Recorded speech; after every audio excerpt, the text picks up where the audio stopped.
Hi అండి, అందరూ బాగున్నారా? నేను మీ Rekha. Welcome back to house wife choice Telugu YouTube channel. నేను ఈరోజు వచ్చేసి మీకు ఆవడండి, పెరుగు ఆవడ ఏ విధంగా చేసుకోవాలో చెప్తున్నాను. ఇది మా గోదావరి స్టైల్ అండి. ఇది ఎంతో సాఫ్ట్గా టేస్టీగా ఉంటుంది. ఈ విధంగా చేసుకుని చూడండి. వీడియోలోకి వెళ్ళిపోదాం. ముందుగా నేను వచ్చేసి 1.5 లీటర్ పెరుగు తీసుకున్నాను. దీన్ని ఇలా బ్లెండ్ చేసుకోండి.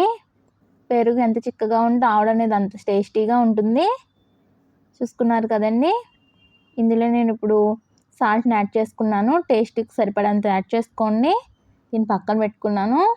ఇప్పుడు దీనిలోకి తాలింపు రెడీ చేసుకుంటున్నాను. ఒక కడాయి పెట్టుకుని అందులో ఒక 3 టేబుల్ స్పూన్ వరకు ఆయిల్ పోసుకున్నానండి. ఇప్పుడు ఆయిల్ మరిగాక ఆవాలు వచ్చి 1 టేబుల్ స్పూన్ వరకు వేసుకున్నాను. ఇవి చిట్టపట్టమంటాయి కదండి. అన్నాక జీలకర్ర, ఇది కూడా 1 టేబుల్ స్పూన్ అండి. అదేవిధంగా వెల్లుల్లిపాయ రబ్బలు కూడా అండి కచ్చాపిచ్చా దంచుకుని వేసుకున్నాను. ఎండుమిర్చి అండి, వీటిని కూడా వేసుకున్నాను. అదేవిధంగా కారానికి సరిపడ పచ్చిమిర్చి, నేను వచ్చేసి 12 పచ్చిమిర్చి వరకు వేసుకున్నా. మీరు కారం తగ్గట్టు వేసుకోండి. ఆనియన్స్ అండి, వీటిని కూడా బాగా రోస్ట్ చేసుకోవాలి మనం. అలాగే కర్రీ లీవ్స్ అండి, కరివేపాకు,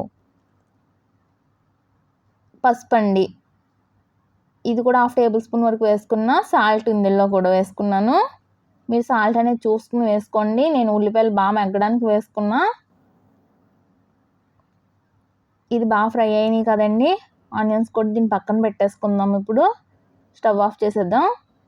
ఇప్పుడు నేను ముందుగా పక్కన పెట్టుకున్నాను కదండి, పెరుగుని బ్లెండ్ చేసుకుని దీన్ని తీసుకుని ఇప్పుడు మనం తాలింపు రెడీ చేసుకున్నాం కదా, ఆ తాలింపుని ఇందులో వేసుకుందామండి. ఇందులో వేసుకుని మిక్స్ చేసుకుందాం దీన్ని బాగా.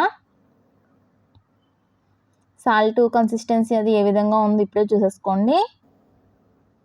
కాలితే ఇందులో యాడ్ చేసుకోవచ్చు మనం. అదేవిధంగా కొరియాండర్ లీవ్స్ అండి, కొత్తిమీర కూడా యాడ్ చేసుకున్నాను. నేను ముందుగా కట్ చేసి పక్కన పెట్టుకున్నా. ఇది రెడీ అయిపోయింది కదండి, దీన్ని పక్కన పెట్టేసుకుందాం. ఇప్పుడు ఒక మూకుడు తీసుకున్న అందులో ఆయిల్ వేసుకున్న, డీప్ ఫ్రైకి సరిపోయేంత. ఇది వచ్చేసి మినపగుళ్ళు నేను 3 అవర్స్ నానబెట్టుకుని ఇట్లా గ్రైండ్ చేసుకుని పక్కన పెట్టుకున్నానండి. ఈ కన్సిస్టెన్సీ రావాలి. మనం ఇడ్లీ వేసుకుంటాం కదా, దానికన్నా కొంచెం గట్టిగా ఉండాలి పిండి అనేది. చూసారా, ఈ కన్సిస్టెన్సీలో ఉండాలి పిండి. ఇప్పుడు ఇందులో కొంచెం సాల్టు, అదేవిధంగా రైస్ ఫ్లోరు, వరిపిండి అండి. ఈ వరిపిండి వల్ల నూనె అనేది పీల్చదు, గారి టేస్ట్ అనేది బాగుంటుంది. ఇది బాగా మిక్స్ చేసుకుని పక్కన పెట్టుకుందాం. చూసారు కదండి ఆయిల్ ఏ విధంగా మరిగిందో. ఇప్పుడు గారె అనేది పర్ఫెక్ట్ షేప్ రావడానికి కొంచెం వాటర్ తీసుకున్నానండి. అదేవిధంగా ప్లేట్ అండి, ఫ్లాట్గా ఉన్న ప్లేట్ తీసుకున్న, పిండి పక్కన పెట్టుకున్నాను కదండి, దాన్ని ఒక బాల్లా తీసుకుని రౌండ్గా చేసుకుని ఈ విధంగా మధ్యలో హోల్ పెట్టుకుని ఇలా గారె షేప్లో వేసుకున్నాను.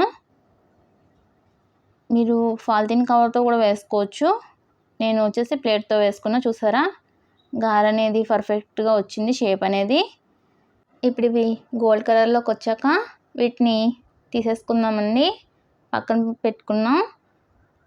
నేను ముందుగా చేసుకున్నాను కదండి పెరుగు చట్నీ, దాన్ని వేసుకొని గారె వేడిగా ఉన్నప్పుడే కొంచెం వాటర్లో డిప్ చేసుకుందాం.